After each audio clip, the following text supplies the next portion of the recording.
अस्सलाम वालेकुम फ्रेंड्स, उम्मीद करता हूँ कि आप सब खैर आफियत से होंगे। तो फ्रेंड्स, आज की इस वीडियो में हम सीखेंगे कि एक सैलरी पर्सन, ठीक है, वो कोई प्राइवेट पर्सन भी हो सकता है, कोई मल्टीनेशनल कंपनी में भी कोई सैलरी पर्सन हो सकता है, ठीक है, कोई private job holder salary person भी हो सकता है, गवर्नमेंट टीचर भी हो सकता है, ठीक है, किसी और गवर्नमेंट डिपार्टमेंट में भी जो सैलरी पर्सन है वो अपनी इनकम टैक्स रिटर्न जो है वो किस तरह फाइल करेगा, ठीक है।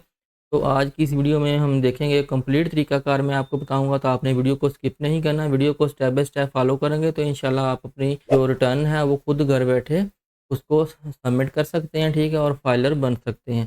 तो चलें बिना टाइम वेस्ट किए स्टार्ट करते हैं। सबसे पहले अपना अकाउंट जो है उसको लॉगिन करना है। तो उसके लिए आपने अपना रजिस्ट्रेशन नंबर और यहाँ पे अपना पासवर्ड लगाना है और उसके बाद लॉगिन कर लेना है, ठीक है। तो फ्रेंड्स, अगर आपने अपनी रजिस्ट्रेशन जो है वो अभी तक नहीं की तो उसके लिए भी आपको मेरे इसी चैनल पे कंप्लीट प्लेलिस्ट जो है वो मिल जाएगी कि आपने अपनी रजिस्ट्रेशन जो है वो किस तरह करनी है, एनटीएन अपना किस तरह बनाना है, आपने अपनी ई इनरोलमेंट किस तरह करनी है, ठीक है, आपने एफबीआर मालूमात जो है वो किस तरह चेक करनी है। जो सारी चीज़ें जो है मैंने अपनी इसी प्लेलिस्ट में वीडियोज़ में जो है वो बताई हुई हैं। आप उनको देख के अपना एनटीएन जो है वो बना सकते हैं और बाकी सारी इन्फॉर्मेशन भी उससे फ़ायदा हासिल कर सकते हैं। तो चलें अपना अकाउंट जो है उसको लॉगिन करते हैं और उसके बाद अपने डैशबोर्ड में आते हैं। तो फ्रेंड्स, जैसे ही आप अपने अकाउंट को लॉगिन करेंगे तो आपके सामने ये वाला डैशबोर्ड, ये वाला इंटरफेस जो है वो शो होगा। तो यहाँ पे आपको काफ़ी सारे ऑप्शन जो हैं जो मिल रहे हैं, ठीक है, जिसमें सबसे पहले है इनकम टैक्स रिटर्न, ठीक है। तो आज की इस वीडियो में मैं आपको कंप्लीट तरीकाकार जो है बताऊँगा कि एक सैलरी पर्सन जो है वो अपनी इनकम टैक्स रिटर्न जो है वो किस तरह फाइल करेगा, ठीक है। इस वीडियो को वो लोग भी फॉलो कर सकते हैं जो ऑलरेडी अपनी रिटर्न जो है वो जमा करवा रहे हैं वो भी, और जो फ्रेश फर्स्ट टाइम करवा रहे हैं वो भी इस वीडियो को फॉलो कर सकते हैं, ठीक है। तो फ्रेंड्स, नेक्स्ट ऑप्शन है मैनेज योर प्रोफाइल। तो इसके ऊपर भी मैंने कंप्लीट वीडियो मेरे इसी चैनल पे आपको मिल जाएगी। मैंने स्टेप बाय स्टेप गाइड कर दिया है जिसमें कि आपने अपनी प्रोफाइल को किस तरह अपडेट करना है, ठीक है। और उससे नेक्स्ट एफबीआर मालूमात क्या है, ठीक है, वो भी उसके ऊपर भी मैंने कंप्लीट वीडियो बना दी है, उसको भी आप पहले वॉच कर लें। तो उसके बाद ही अपनी रिटर्न जो है उसको आप सबमिट करें, ठीक है। तो ये वाली वीडियोज़ आप लाज़मी देखें और इनको फॉलो करते हुए आप अपने अकाउंट को अपडेट करें। उसके बाद जो है अपनी रिटर्न जो है उसको सबमिट करें। तो फ्रेंड्स, अपनी रिटर्न जो है उसको सबमिट करने से पहले आपने यहाँ पे ये आपके पास ऑप्शन जो है वो शो हो रहा है रिक्वायर्ड डॉक्यूमेंट्स का, इसके ऊपर आपने क्लिक करना है। तो यहाँ पे उन्होंने रिक्वायर्ड डॉक्यूमेंट्स हैं वो कंप्लीट गाइड कर दिया है कि आपको कौन-कौन से डॉक्यूमेंट रिक्वायर्ड हैं, सैलरी पर्सन के लिए कौन से डॉक्यूमेंट रिक्वायर्ड हैं, ठीक है, और इंडिविजुअल बिज़नेस पर्सन जो है उसको कौन-कौन से डॉक्यूमेंट रिक्वायर्ड हैं, ठीक है। तो यहाँ पे सैलरी पर्सन को पहले देख लेते हैं। वो कह रहे हैं कि tax deduction certificate from your employer, ठीक है। आप जिस भी डिपार्टमेंट में जॉब करते हैं, चाहे वो प्राइवेट है, ठीक है, मल्टीनेशनल कंपनी है, ठीक है, वो आपका गवर्नमेंट डिपार्टमेंट है, एजुकेशन डिपार्टमेंट में, ठीक है। अगर आपकी सैलरी जो है वो टैक्सेबल है तो आपका एम्प्लॉयर जो है वो आपकी सैलरी से आपका टैक्स जो है वो डिडक्ट करता है, ठीक है। उसकी कंप्लीट इन्फॉर्मेशन आपके पास होनी चाहिए। आपका अगर कोई बैंक अकाउंट है उसकी डिटेल आपके पास होनी चाहिए। अगर कोई आपके पर्सनल एसेट्स हैं, ठीक है, उनकी डिटेल आपके पास होनी चाहिए। अगर आप फर्स्ट टाइम कर रहे हैं, अगर आपने ऑलरेडी ऐड कर दी है तो फिर इनकी ज़रूरत नहीं है, ठीक है। तो उसके बाद बैंक लोन अगर आपका कोई है तो उसकी डिटेल होनी चाहिए। यूटिलिटी बिल्स अगर हैं तो आपकी वो उसकी डिटेल होनी चाहिए सैलरी पर्सन के लिए। अगर आप बिज़नेस इंडिविजुअल हैं तो आप ये वाले डॉक्यूमेंट जो हैं आपके पास होने चाहिए। तो इसको हम नेक्स्ट वीडियो में कवर करेंगे। आज की वीडियो हम जो है वो सैलरी पर्सन के लिए बना रहे हैं, ठीक है। तो चलिए नेक्स्ट हम देखते हैं। तो यहाँ से ऑफ करें। तो फ्रेंड्स, रिक्वायर्ड डॉक्यूमेंट के बाद आपके पास नेक्स्ट ऑप्शन है नॉर्मल रिटर्न और उसके बाद है सैलरी रिटर्न। अगर तो आप जस्ट एक सैलरी पर्सन है, ठीक है, तो आप यहाँ पे सैलरी रिटर्न वाला जो फॉर्म है उसको ओपन कर लें, ठीक है, क्लासिक व्यू में। अदरवाइज़ जो सबसे बेस्ट ऑप्शन वो यही है कि अगर आप सैलरी पर्सन भी हैं, बिज़नेस इंडिविजुअल्स भी हैं, तो मैं तो यही प्रेफ़र करूँगा कि आप नॉर्मल रिटर्न वाला ऑप्शन जो है वो यूज़ करें। प्रीवियस काफ़ी सालों से यही वाला फॉर्म जो है वो ऑफ़िशियली तौर पर चलता आ रहा है। तो फ्रेंड्स, अपनी रिटर्न फ़ाइल करने के लिए आप यहाँ पे नॉर्मल रिटर्न वाले ऑप्शन पे क्लिक करेंगे। तो आपके सामने इस तरह ऑप्शन जो है वो पॉपअप मैसेज जो है वो शो हो जाएगा। तो अब यहाँ पे आपने अपना टैक्स ईयर जो है वो सिलेक्ट करना है। तो करंटली जो है वो 2024 चल रहा है, तो आप यहाँ पे 2024 लिखेंगे। लिखने के बाद आपके पास ये इस तरह शो हो जाएगा, उसको सिलेक्ट करेंगे और उसके बाद कंटिन्यू पे ऑप्शन पे क्लिक करेंगे। तो फ्रेंड्स, कंटिन्यू पे क्लिक करने के बाद आपके सामने इस तरह आपका जो फॉर्म है टैक्स रिटर्न का वो शो हो जाएगा, ठीक है। तो यहाँ पे डाटा वाला फॉर्म जो है वो आपके सामने फर्स्ट पे शो होगा, ठीक है। यहाँ पे सेव का ऑप्शन है आपको, लास्ट में आपने अपना डाटा सारा सेव करने के बाद इसको सबमिट यहाँ से करेंगे, ठीक है। उसका प्रिंट आउट आपने लेना हो तो यहाँ से लेंगे, ठीक है। अगर आपने इसको क्लोज़ करना है तो आप यहाँ से करेंगे। तो फ्रेंड इससे नेक्स्ट आप अपनी बिल्कुल लेफ़्ट साइड पे देख सकते हैं एम्प्लॉयमेंट का ऑप्शन आपको मिलेगा। तो उससे नीचे आपको इनकम फ्रॉम सैलरी, ठीक है, सैलरी का टैब मिलेगा। उससे नेक्स्ट है प्रॉपर्टी, फिर बिज़नेस, कैपिटल गेन और अदर सोर्स, ठीक है। तो इन सभी स्टेप्स को हम step by step next videos में कवर करेंगे। तो फ्रेंड्स आज की वीडियो में हम इनकम फ्रॉम सैलरी वाले टैब को कवर करेंगे, ठीक है। जो सैलरीड पर्सन है वो अपनी रिटर्न जो है उसको किस तरह सबमिट करेंगे, तो यही सारी चीज़ें देखेंगे। तो उसके लिए आप यहाँ पे सैलरी वाले ऑप्शन पे क्लिक करेंगे और उससे नेक्स्ट पे वेजेस और अदर रेम्यूनरेशन, ठीक है। तो यहाँ पे टोटल अमाउंट आपने यहाँ पे अपने पूरे साल की जो ग्रॉस इनकम है वो यहाँ पे आपने मेंशन करनी है, ठीक है। आपने अपनी सैलरी स्लिप से उसको टोटल कर लेना है। टोटल करने के बाद आप यहाँ पे मेंशन करेंगे। तो इस साल जो है बजट में गवर्नमेंट ने जो टैक्सेबल इनकम है उसकी लिमिट जो है वो एग्ज़ैम्प्ट जो है वो 6 लाख तक है, ठीक है। अगर आपकी इनकम 6 लाख या 6 लाख से कम है तो फिर आपकी इनकम के ऊपर कोई टैक्स नहीं होगा, ठीक है। अगर आपकी इनकम 6 लाख से ज़्यादा है तो फिर वो टैक्सेबल होगी। तो उसके लिए आप यहाँ पे अपनी एनुअल इनकम जो है वो लिखेंगे। फॉर एग्ज़ाम्पल मेरी इनकम जो है जो 6,70,000 बन रही है टोटल, ठीक है, पूरे साल की। तो अब मैं यहाँ इस तरह इसको लिखूँगा। लिखने के बाद इसको आप कैलकुलेट करेंगे। कैलकुलेट करने के बाद आपकी इन्फॉर्मेशन जो है वो इस तरह शो हो जाएगी, ठीक है। तो फ्रेंड्स अब थोड़ी-सी बात समझने वाली है। अगर आप फुल टाइम टीचर हैं, ठीक है, तो फिर आपकी जो आपको मेडिकल अलाउंस की मद में 10% ऑफ बेसिक सैलरी जो है वो आपकी इनकम वो एग्ज़ैम्प्ट फ्रॉम टैक्स होगी, ठीक है। आपने अपने बेसिक सैलरी जो है पूरे साल की उसका टोटल कर लेना है, ठीक है। उसका टोटल करने के बाद उसका 10% लेना है। 10% लेके आपने इस वाले कॉलम पे उसको ऐड करना है। फॉर एग्ज़ाम्पल मेरी जो बेसिक सैलरी है उसका 10% जो बनता है वो 50,000 बनता है, ठीक है। तो मैं उसको इस तरह पुट करूँगा और इसको एंटर करने के बाद यहाँ पे कैलकुलेट वाले ऑप्शन पे क्लिक कर दूँगा। तो ये देखिए एग्ज़ैम्प्ट फ्रॉम टैक्स वाली जो इनकम है वो मेरी टोटल ग्रॉस इनकम जो है उससे माइनस हो गई और अब मेरी टैक्सेबल इनकम जो है वो 6,20,000 जो है वो रह गई है, ठीक है।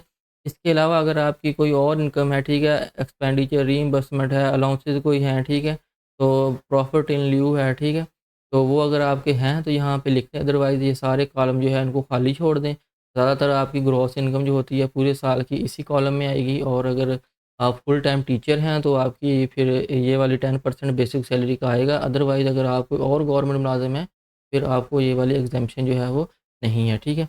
तो ये मैं इसलिए आपको समझाने के लिए बता रहा हूँ, ठीक है। अगर आपकी नहीं है तो आप यहाँ पे इसको कट कर दें, ठीक है। कट करने के बाद अगेन आप कैलकुलेट करेंगे, तो आपको इस तरह ये सिस्टम जो है वो सारा डाटा जो है वो रिफ्रेश कर देगा। तो नेक्स्ट अब आपने क्या करना है, ये देखें यहाँ पे आपने अ, देखना कि अब आपका टैक्स कितना बनता है, ठीक है। आपने अपनी इनकम जो है उसको यहाँ पे ग्रॉस को लिख दिया है। अब आपने यहाँ पे थोड़ा-सा नीचे आना है, तो यहाँ पे कंप्यूटेशन वाले टैब में आएँगे। तो यहाँ पे आपकी टैक्सेबल इनकम जो है वो यहाँ पे ये वाली बन रही है, ठीक है। तो आप थोड़ा-सा नीचे आएँगे तो आपका 1750 रुपए जो है वो आपका टैक्स चार्जेबल जो है वो नॉर्मल टैक्स बन रहा है।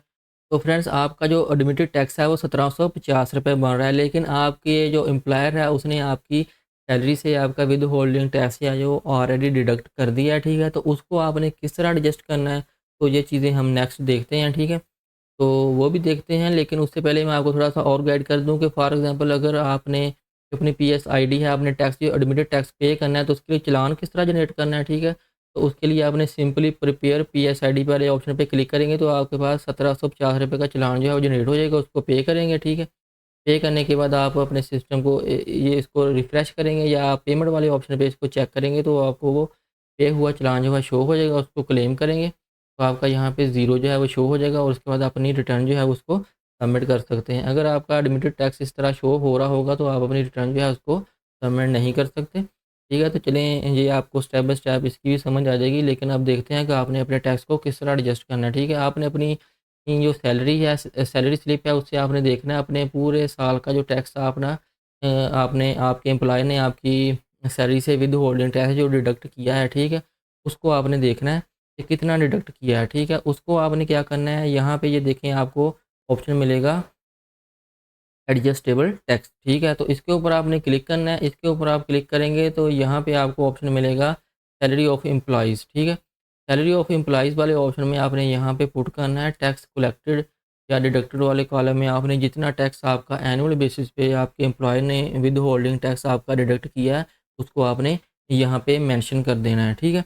मेंशन करेंगे तो फॉर एग्ज़ाम्पल मेरा जो है वो 2500 टैक्स जो है वो एम्प्लॉयर ने मेरा डिडक्ट किया है, ठीक है। तो मैं इसको एंटर करने के बाद यहाँ पे कैलकुलेट करूँगा। तो फ्रेंड्स जैसे ही मैंने कैलकुलेट किया तो मेरा डाटा जो है वो यहाँ पे शो हो गया। अब आप कंप्यूटेशन में जाके दोबारा चेक कर सकते हैं कि अब क्या शो हो रहा है, ठीक है।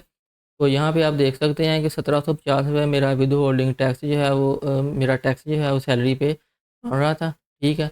लेकिन जो एम्प्लॉयर है मेरा उसने 2500 मेरा विद होल्डिंग टैक्स डिडक्ट किया है, ठीक है। तो अब जो एडमिटेड टैक्स वाला कॉलम है वो उसको खाली हो गया। आप देख सकते हैं जो मेरा टैक्स है 750 रुपये रिफंडेबल बन रहा है, ठीक है।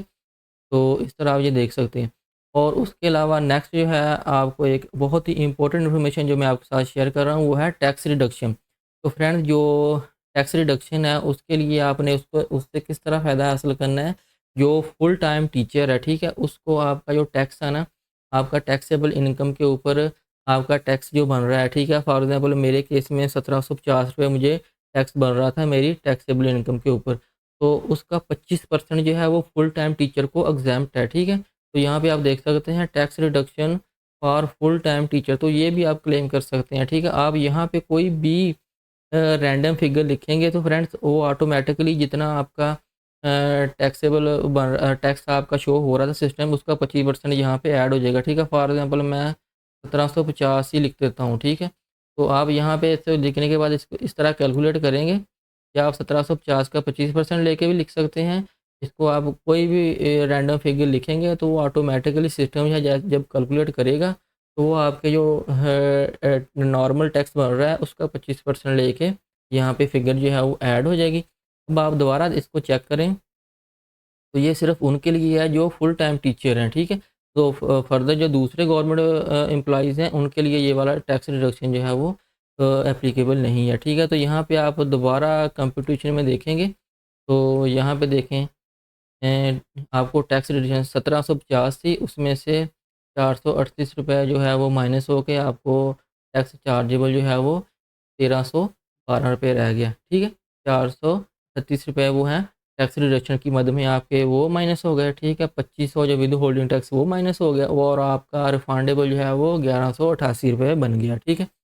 तो इस तरह आपके केस में भी आपने ये 2 वाले ऑप्शन लाज़मी इनको नोट करना है, ठीक है। एक टैक्स रिडक्शन और एडजस्टेबल टैक्सेस, ठीक है। एडजस्टेबल टैक्सेस में उसके अलावा आप और भी टैक्सेस जो हैं वो देख सकते हैं। अगर आपने कोई प्रॉपर्टी परचेज़ की है, ठीक है, उसके ऊपर आपने अगर टैक्स दिया है, ठीक है। उसके अलावा अगर आपने आपके को बैंक अकाउंट में अमाउंट है, ठीक है, उसके ऊपर अगर आपने कोई टैक्स दिया है, तो उसको भी आप यहाँ पे लिख सकते हैं। बैंक अकाउंट में अगर आपको कोई प्रॉफ़िट मिला है, ठीक है, प्रॉफ़िट के ऊपर आपने कोई टैक्स दिया है, तो उसको भी आप यहाँ पे लिख सकते हैं। फॉर एग्ज़ाम्पल मैंने 500 दिया है, ठीक है, तो मैंने यहाँ पे लिख सकता हूँ। आपके केस में जितना है आपने एग्ज़ैक्ट अमाउंट जो है वो लिखनी है। उसके बाद फ्रेंड्स थोड़ा-सा नीचे हैं तो यहाँ पे आपको काफ़ी सारे ऑप्शंस मिल रहे हैं, ठीक है। आपने अपने इलेक्ट्रिसिटी बिल उसके ऊपर आपने को टैक्स दिया है तो आप यहाँ पे उसको प्लस वाले ऑप्शन पे क्लिक करेंगे तो यहाँ पे आप अपने बिल का रेफ़रेंस नंबर लिखेंगे, ठीक है। इस तरह जो भी आपका रेफ़रेंस नंबर है वो लिखेंगे, ठीक है। तो यहाँ पे आप लिखेंगे कि ये यूटिलिटी कनेक्शन कौन-सा है, ठीक है, फेस्को है, लेस्को है, पेस्को है, जो भी है आप वो लिखेंगे और जो भी इलेक्ट्रिसिटी कंपनी है उसको लिखेंगे, उसको यहाँ पे इस तरह सबमिट करेंगे। और अब यहाँ पे आप बताएँगे कि टैक्स जो है वो कितना पूरे साल का जो है वो डिडक्ट हुआ है, ठीक है। तो मैं कह रहा हूँ कि मेरा 4000 जो है वो टैक्स पूरे साल का डिडक्ट हुआ है और उसको आप यहाँ पे इस तरह कैलकुलेट कर देंगे। उसके बाद आपने टेलीफ़ोन का देखना है, ठीक है। आपके नाम पे जो सिम है, मोबाइल नंबर है आपका, ठीक है। तो आप जिस तरह जैज़ कैश है, ईज़ी पैसा है, ठीक है, यू पैसा है, तो उनकी जो सिंपल एप्लीकेशन है आपके मोबाइल में है, आप वहाँ से भी टैक्स सर्टिफ़िकेट ले सकते हैं। अगर आपके पास नहीं है तो आप अपने करीबी जो ऑफ़िस है वहाँ से भी ले सकते हैं। आपके सीएनएसी पे जो भी सिम है आपने देख लेना कि मैंने पूरे साल में कितना बैलेंस जो है वो इस्तेमाल किया, उसके ऊपर मैंने कितना टैक्स जो है वो दिया है, ठीक है। वो आपको टैक्स सर्टिफ़िकेट मिलेगा, उसके ऊपर क्लियरली मेंशन होगा। आपने यहाँ पे इसी तरह प्लस वाले ऑप्शन पे क्लिक करके, ठीक है, सेल फ़ोनों के सामने यहाँ पे प्लस वाले ऑप्शन पे क्लिक करके अपना फ़ोन नंबर लिखना है, ठीक है। उसका लिखना है कि कंपनी कौन-सी कंपनी का है, लिख के इसको सबमिट करें, ये इस तरह आपको ऐड हो जाएगा। और अब टैक्स सर्टिफिकेट से देख के आपने फ़िगर जो है वो ऐड कर देनी है कि कितना टैक्स जो है वो मैंने पे किया है, ठीक है। उसके बाद आपने यहाँ पे कैलकुलेट कर देना है।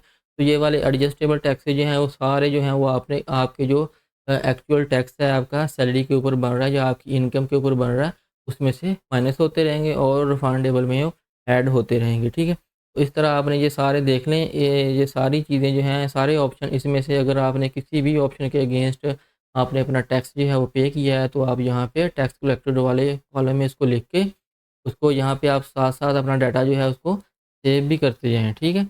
तो उसके बाद नेक्स्ट है, अब आपकी इसके अलावा अदर कोई इनकम है, तो यहाँ पे आप लिख सकते हैं। अगर आपकी कोई प्रॉपर्टी इनकम है, तो आप यहाँ पे इस वाले ऑप्शन पे जाके प्रॉपर्टी इनकम, अगर आपके पास कोई रेंट रिसीव आप करते हैं, तो आप यहाँ पे भी लिख सकते हैं। तो फर्दर ऑप्शन बिज़नेस के लिए है, सैलरी पर्सन के लिए अगर को आप साथ बिज़नेस भी कर रहे हैं, उसको भी ऐड करना चाहते हैं तो कर सकते हैं। लेकिन फ़िलहाल ये वाली जो वीडियो है वो सिर्फ सैलरी पर्सन के लिए है, तो ज़्यादा डिटेल में नहीं जाती। तो अब नेक्स्ट है, आपने अपनी वेल्थ स्टेटमेंट को किस तरह बनाना है। तो वेल्थ स्टेटमेंट वाले ऑप्शन पे क्लिक करेंगे। उसके अलावा आपने यहाँ पे आपको नीचे 3 ऑप्शन जो है वो मिलेंगे। उसमें पर्सनल एक्सपेंस है, ठीक है, पर्सनल एसेट्स हैं और पर्सनल यहाँ पे आपकी पर्सनल एसेट्स और लायबिलिटी, और उसके बाद नेक्स्ट है रिकॉन्सिलिएशन ऑफ नेट एसेट। तो friends, reconciliation of net asset वाले ऑप्शन पे क्लिक करने के बाद आपके सामने इस तरह इंटरफेस आ जाएगा। तो यहाँ पे मेरे पास नेट एसेट करंट ईयर, ठीक है, और प्रीवियस ईयर ये वाले शो हो रहे हैं, ठीक है। तो क्योंकि मैं ऑलरेडी रजिस्टर्ड हूँ और अपनी रिटर्न जो है वो सबमिट कर रहा हूँ, ठीक है, तो मेरे पास इस तरह एसेट्स का डाटा जो है वो शो हो रहा है। अगर आप भी ऑलरेडी रजिस्टर्ड हैं तो आपके पास भी इसी तरह शो होगा। अगर नहीं है तो यहाँ पे ज़ीरो, कुछ भी खाली कॉलम जो है वो शो होंगे। तो आपने इस चीज़ की टेंशन नहीं लेनी। जब आप अपना फर्स्ट टाइम एंट्री करते हैं, ठीक है, एसेट्स की, तो आपको वो ये चीज़ें जो हैं वो शो हो जाएंगी, ठीक है।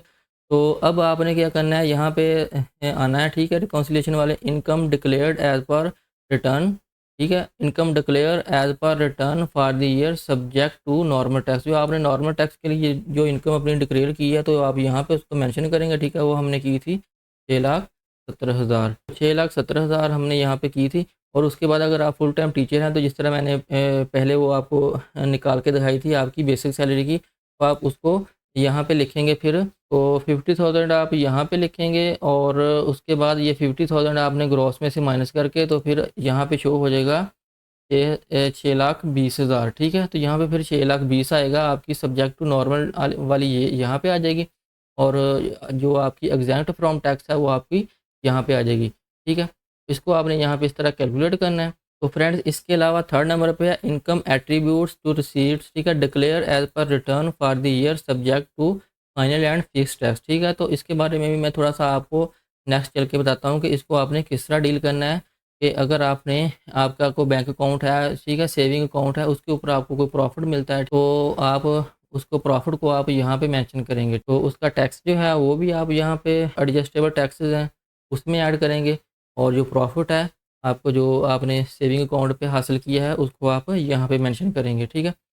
तो आपकी इनकम जो है वो टोटल 6,70,000 जो है वो बन गई है, ठीक है। उसके अलावा यहाँ पे नीचे आप देखें एडजस्टमेंट इन इनफ्लोज, ठीक है, अगर कोई है तो आप यहाँ पे प्लस वाले ऑप्शन पे क्लिक करके उसकी डिटेल देंगे और उसको यहाँ पे सबमिट करेंगे और उसकी फिगर जो है वो ऐड कर देंगे, ठीक है। उसके बाद अगर आपकी कोई फॉरेन रेमिटेंस है, ठीक है, उसको आप यहाँ पे ऐड करेंगे। इससे नेक्स्ट अगर आपकी कोई इनहेरिटेंस है, ठीक है, आपको कोई विरासत में कोई चीज़ मिली है, ठीक है, जिसमें कोई लैंड है, कोई ज़ेवर है, कोई भी चीज़ है, तो उसको आप यहाँ पे लिखेंगे।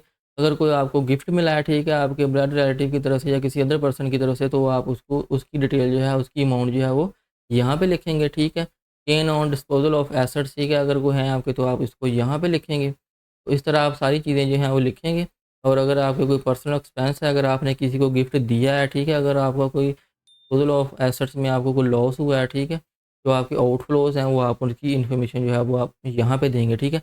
जैसे ही आप अपनी इनकम यहाँ पे पुट करेंगे तो यहाँ पे नीचे अनरिकनसाइल्ड अमाउंट, ठीक है, ये माइनस में आपको शो होगी, ठीक है। तो इसकी आपने टेंशन नहीं लेनी। मैं नेक्स्ट चल के आपको बताता हूँ कि इसको आपने किस तरह एडजस्ट करना है। यहाँ पे आपने इसको ज़ीरो करना है, ठीक है। जब तक आप इसको ज़ीरो नहीं करेंगे तो आपकी रिटर्न जो है वो सबमिट नहीं होगी। तो फ्रेंड्स, इनकम आपने अपनी लिख ली है। अब नेक्स्ट चलते हैं कि आपने अपने एसेट्स जो हैं उनको किस तरह लिखना है, ठीक है। उसके लिए आपने पर्सनल एसेट वाले ऑप्शन पे क्लिक करना है। तो आपके सामने ये आपकी एग्रीकल्चर प्रॉपर्टी है, कमर्शियल प्रॉपर्टी है, ठीक है, बिज़नेस कैपिटल है, जो बिज़नेस पर्सन के लिए यहाँ पे शो हो रहा है, ठीक है। तो एनिमल्स हैं, ठीक है, नॉन बिज़नेस, तो वो आपने यहाँ पे लिखने हैं।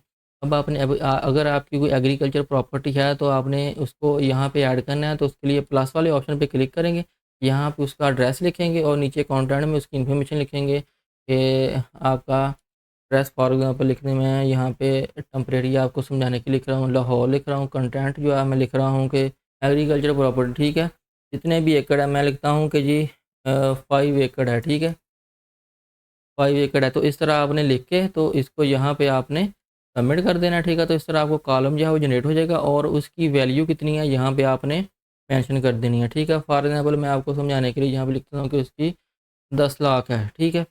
तो इस तरह नेक्स्ट अगर आपका कोई रेजिडेंशियल, ठीक है, प्लॉट है, ठीक है, आपका कोई अदर कोई प्रॉपर्टी है रेजिडेंशियल, आपका घर है, ठीक है, उसका भी आपने यहाँ पे एड्रेस लिखना है। एड्रेस लिखने के बाद उसकी फर्दर डिटेल देंगे, कितने मरले का घर है, ठीक है, प्लॉट है, फ्लैट है, ठीक है। उसको आप सबमिट करेंगे तो आपको इस तरह कॉलम जो है लिखने के लिए, फिगर लिखने के लिए ओपन हो जाएगा। तो यहाँ पे उसकी आप डिटेल देंगे, उसकी अमाउंट जो है वो लिखेंगे। तो इस तरह अपने एसेट्स जो हैं अगर एक से ज़्यादा है, ठीक है, जिस तरह आप अगेन अगर आपकी कोई और एग्रीकल्चर प्रॉपर्टी है तो आप यहाँ पे अगेन प्लस वाले ऑप्शन पे क्लिक करके तो आपको कॉलम जो है वो ओपन हो जाएगा। तो उसकी फ़िगर भी आप यहाँ पे ऐड कर सकते हैं, डिटेल उसकी दे सकते हैं, ठीक है। तो इस तरह अगर आपका कोई एनिमल है, ठीक है, तो आप उनकी भी यहाँ पे अमाउंट लिख सकते हैं, ठीक है। फॉर एग्ज़ाम्पल मेरे पास 5 लाख के एनिमल्स हैं, ठीक है। तो इस तरह उसके बाद अगर आपने किसी बैंक में, ठीक है, आपका सेविंग अकाउंट है, आपने किसी भी इन्वेस्टमेंट या कोई पॉलिसी जो है वो आपने परचेज़ की है, ठीक है, कोई सर्टिफिकेट्स हैं, बॉन्ड्स हैं, ठीक है, तो वो आपने उनकी डिटेल जो है वो यहाँ पे देनी है, ठीक है। प्लस वाले ऑप्शन पे क्लिक करेंगे, ठीक है, वो बैंक अकाउंट का नंबर लिखेंगे या बैंक लिखेंगे, आईबीएन नंबर लिखेंगे, उसकी डिटेल देंगे। डिटेल देने के बाद उसको सबमिट करेंगे तो आपके सामने ये वाला कॉलम जो है वो ओपन हो जाएगा। तो यहाँ पे कितनी अमाउंट के आपने लिए हैं, ठीक है, तो आपने यहाँ पे वो फिगर जो है वो ऐड कर देनी है। उसके बाद अगर आपके पास कोई व्हीकल है, ठीक है, नॉन बिजनेस, ठीक है, कार है, मोटरसाइकिल है, तो उसकी डिटेल भी आपने इसी तरह यहाँ पे देनी है, ठीक है। उसका रजिस्ट्रेशन नंबर लिखना है और उसका कॉन्टैक्ट लिखना है कि मेरे पास मोटरसाइकिल है, ठीक है, CD70 है, कार है, तो उसकी इंजन कैपेसिटी मॉडल था, लिख के उसको सबमिट करना है। तो आपके सामने भी ये कॉलम भी ओपन हो जाएगा। तो उसकी आपने प्राइस जो अमाउंट है वो आपने यहाँ पे वैल्यू उसकी लिखनी है। तो फ्रेंड्स इसके बाद नेक्स्ट है प्रीशियस पोजेसन, ठीक है। तो प्रीशियस पोजेसन में गोल्ड आएगा, ठीक है। तो आपने लिखना है कि मेरे पास कितने तोला गोल्ड है, उसकी अमाउंट आपने यहाँ पे लिख देनी है इसको, जिस तरह मैंने ये ऑलरेडी ऐड की हुई है, ठीक है। उसके बाद house hold effect, personal items और कैश नॉन बिजनेस, ये भी सारी फिगर्स आपने ऐड करनी है कि आपकी जो घरेलू चीज़ें हैं उनकी प्राइस क्या है, पर्सनल आइटम की प्राइस क्या है, ठीक है, उनकी वैल्यू कितनी है वो आपने यहाँ पे मेंशन करनी है, ठीक है। कैश कितना है, ठीक है, आपके पास नॉन बिजनेस और एनी अदर एसेट्स अगर आपके पास कोई हैं तो वो आपने यहाँ पे लिखने हैं, ठीक है। तो आपके एसेट जो हैं वो सारे यहाँ पे जब आप कैलकुलेट करेंगे तो वो आपको यहाँ पे कैलकुलेट जो है वो उसमें ऐड हो जाएंगे, ठीक है, इस तरह। तो इसके बाद नेक्स्ट अब आपने अपने पर्सनल एक्सपेंस जो है उसको आपने मेंशन करना है, ठीक है। तो मेंशन करने के लिए आप यहाँ पे पर्सनल एक्सपेंस वाले ऑप्शन पे क्लिक करेंगे तो आपके ये सारे पर्सनल एक्सपेंस जो हैं वो शो हो रहे हैं, जिसमें रेंट है, अगर आप रेंट पे रह रहे हैं तो आप यहाँ पे उसकी फ़िगर जो है वो लिखेंगे। अगर आपकी कोई व्हीकल मेंटेनेंस है, ट्रैवलिंग है, इलेक्ट्रिसिटी बिल है, ठीक है, आपका गैस बिल है, टेलीफोन का है, मेडिकल के एक्सपेंस हैं, आपके कोई एजुकेशनल एक्सपेंस हैं, फंक्शन गैदरिंग है, ठीक है। ये सारे एक्सपेंस जो हैं वो आप स्टेप बाय स्टेप जो है वो ऐड करेंगे। और अगर आपने कोई ज़कात ये, ठीक है, आपने कोई ज़कात या कोई डोनेशन दी है तो आप उसकी फिगर या उसकी वैल्यू जो है वो आप यहाँ पे लिखेंगे, ठीक है। अदर पर्सनल या हाउस होल्ड एक्सपेंस आप यहाँ पे लिखेंगे। तो आप सबसे पहले रिकॉन्सिलिएशन ऑफ नेट एसेट के ऊपर क्लिक करेंगे तो यहाँ पे आप ये देखें प्लस में जा रहे हैं, ठीक है। तो क्यों जा रहे हैं, क्योंकि हमने रैंडमली जो है अब हमारी इनकम जो है वो 6,70,000 थी, लेकिन हमने जो अपने एसेट्स हैं उनमें इजाफा जो है वो ज़्यादा कर लिया है, ठीक है। ये मैंने आपको समझाने के लिए किया था। तो उस यहाँ से हम इसको डिलीट करते हैं, ठीक है। तो क्योंकि हमारी इनकम जो है वो कम है और एसेट जो हैं वो ज़्यादा हो गए हैं, ठीक है। अगर इस तरह का आपके साथ भी केस है तो फिर एफबीआर आपसे पूछ सकता है कि आपके पास जो प्लस में इनकम है वो कहाँ से आई, ठीक है। क्योंकि आप इनकम जो है अपनी कम शो करवा रहे हैं, एसेट जो हैं वो आपके ज़्यादा इंक्रीज़ हो रहे हैं, तो ज़ाहिर सी बात है यहाँ पे इशू आएगा। तो उसके लिए ये चीज़ें आपने सारी ध्यान के साथ जो है इनको नोट करना है, ठीक है। तो यहाँ पे मैं इसको कैलकुलेट करता हूँ। कैलकुलेट करता हूँ तो मेरे ये देखें वो वाली चीज़ें जो हैं वो रिमूव हो गई हैं और रिकॉन्सिलिएशन में जाके देखते हैं तो ये यहाँ यहाँ पे देखें वही हमारी इनकम जो है वो शो हो रही है। यहाँ पे इंक्रीज़ इन एसेट जो है वो यहाँ पे ज़ीरो है। ठीक है, चलिए थोड़ा सा अपने एसेट जो हैं वो बढ़ा लेते हैं। तो यहाँ पे चलिए मैं एनिमल जो है वो नॉन बिज़नेस जो है वो 2 लाख के, अगर आपके भी कोई एसेट जो है वो इंक्रीज़ करना चाहते हैं तो इसको आप इंक्रीज़ कर सकते हैं। तो उसके लिए आप यहाँ पे इसको कैलकुलेट करें। अगेन रिकॉन्सिलिएशन में देखें तो यहाँ पे देखें ये इंक्रीज़ इन एसेट 2 लाख का आपका एसेट का जो इसमें इंक्रीज़ आया है। ठीक है, तो उसके बाद आपके जो अनरिकंसाइल्ड अमाउंट है वो 4,70,000 रह गई है। ठीक है, अब आप एक्सपेंस वाले कॉलम में जाके देखें तो यहाँ पे अब रैंडमली अपनी जो भी एक्सपेंस हैं वो आप यहाँ पे पुट कर दें। ठीक है, आपके कोई व्हीकल या कोई ट्रैवलिंग एक्सपेंस है तो आप फॉर एग्जांपल मैं लिख देता हूँ कि मेरे जी 10,000 मेरे ट्रैवलिंग एक्सपेंस हैं। ठीक है, इलेक्ट्रिसिटी है उसका ख़र्चा मेरा 65,000 है। उसके अलावा टेलीफोन का ख़र्चा है वो मेरा जो है वो एनुअल बेसिस पे आपने लिखने हैं। ठीक है, मैं लिख देता हूँ जी 15,000 है। ठीक है, और उसके अलावा एजुकेशनल मेरे एक्सपेंस जो हैं वो मेरे 1 लाख हैं। ठीक है, और उसके अलावा फंक्शन और गैदरिंग जो है वो फंक्शन और गैदरिंग के मेरे पास वो भी 1 लाख हैं। ठीक है, तो आपने कैलकुलेट कर लेना। ठीक है, हमारी अनरिकनसाइल्ड अमाउंट जो है वो बन रही थी 4,70,000। ठीक है, अभी हमारे एक्सपेंस जो हैं वो हुए हैं 2,90,000। ठीक है, अभी आप देख सकते हैं कि जो अनरिकनसाइल्ड अमाउंट है वो भी अभी है हमारी 1,80,000। इसको अब बैलेंस किस तरह करना है, आप जो यहाँ पे जो अनरिकनसाइल्ड अमाउंट आ रही है ना उसको आसानी के साथ आपने यहाँ पे कॉपी करना है। बेशक आपने जो टोटल हमने ये वाली चीज़ें अगर आप डिटेल जो है वो नहीं भी देना चाहते हैं तो इसका आसान सा हल है। आपने जो अनरिकंसाइल्ड अमाउंट है उसको सारी को आपने कॉपी करना है। तो आपने यहाँ पे other personal obliged house hold expense इस कॉलम में आपने यहाँ पे आके इसको पेस्ट कर देना और इसको कैलकुलेट करेंगे तो आपके यहाँ पे टोटल एक्सपेंस जो हैं वो शो हो जाएंगे। और अब रिकॉन्सिलेशन वाले टैब में आप जाके देखें तो यहाँ पे आपको ज़ीरो शो हो रहा है। ठीक है, तो अब आपकी जो रिटर्न है वो कंप्लीट हो गई है। ठीक है, और सैलरी पर्सन की आपकी अमाउंट जो है वो अनरिकंसाइल्ड हो चुकी है।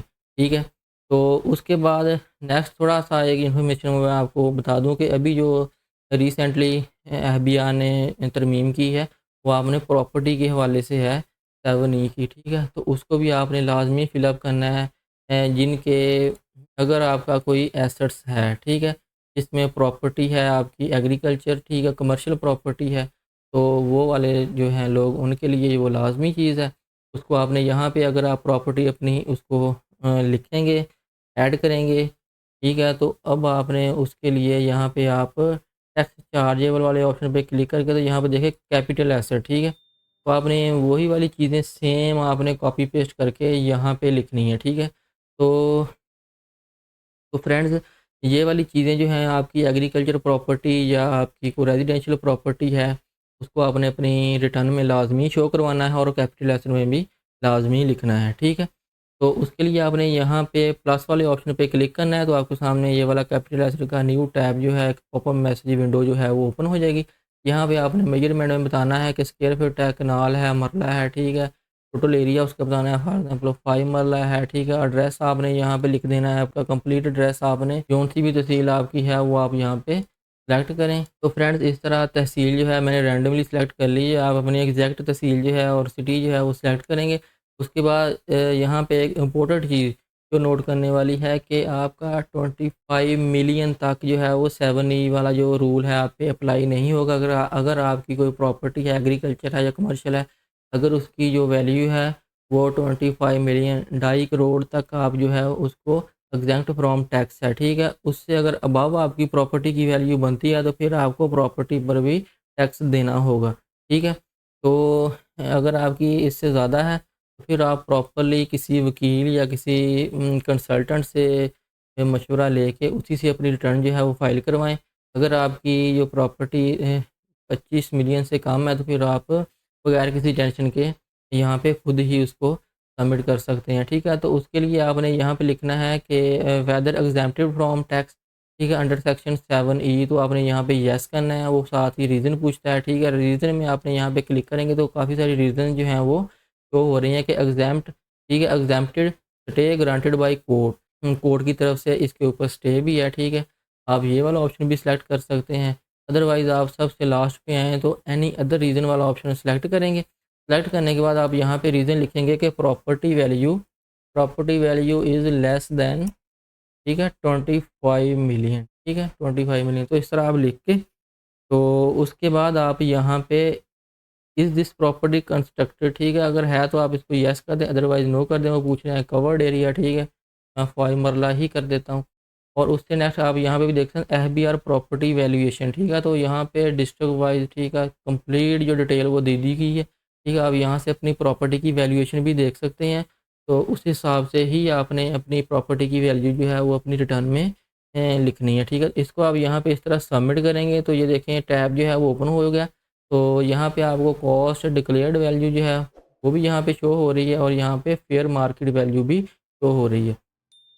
तो कुछ केस में वो कह रहे हैं कि आपको कॉस्ट वैल्यू जो है, अगर आपने प्रॉपर्टी जो है अभी परचेज़ किया तो लाजमी तौर पे आप अपनी कॉस्ट वैल्यू ही लिखेंगे और फेयर मार्केट वैल्यू में भी आप वही लिख देंगे, ठीक है। और अगर आप उसकी फेयर मार्केट वैल्यू लिखना चाहते हैं, आप यहाँ पे उसकी फेयर मार्केट वैल्यू भी लिख सकते हैं।